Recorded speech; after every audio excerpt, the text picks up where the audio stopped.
Shirika la Biashara la Taifa ZSC kwa kushirikiana na Wizara ya Biashara na Viwanda pamoja na wadau wa maendeleo tumenunua mtambo huu kwa ajili ya kuzalisha vifungashio ambavyo vitokana na craft paper, vifungashio vya plastiki, lakini pia na aina nyingine za materials. Tuliweza kuleta mashine hii hapa na ikafika salama, tukaanza installation mpaka hivi ambavyo mnaona tulikofikia. Kama mnavyoiona mashine, tumeweza kushirikiana na engineers kutoka China kwa ajili ya kufanya installation, ambao wamekuja kwa ajili ya kufanya installation pamoja na kufanya training wa wafanyakazi wa Wizara ya Viwanda na Biashara. Mtambo huu unaweza kuzalisha vifungashio 150 kwa dakika na una uwezo wa kuzalisha hadi vifungashio 9,000 kwa siku moja.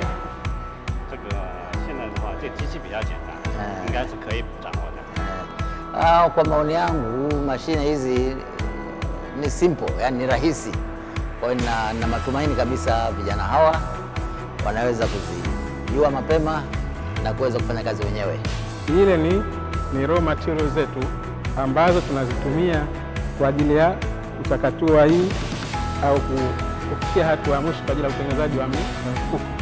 Kwa hatua mwanzo kule tunakokuwa na kule tunaipack ile raw material yetu, then tunaingiza katika zile silinda zetu au rola, kwa zitaingizwa, zitazungushwa, zitakuja zake mpaka zitafikia hatua hii hapa hii kwa ajili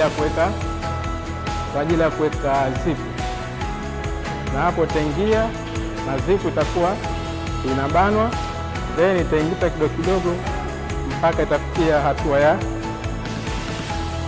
kubanwa huku na huku ili kukidhi vile vigezo vyetu vya upana. Kwa hiyo taenda mpaka hatua ya mwisho kule, kuna visu hivyo vitatumika kwa ajili ya kukata ile size ambayo tumetengeneza na kupata sample ambayo sisi tunahitaji.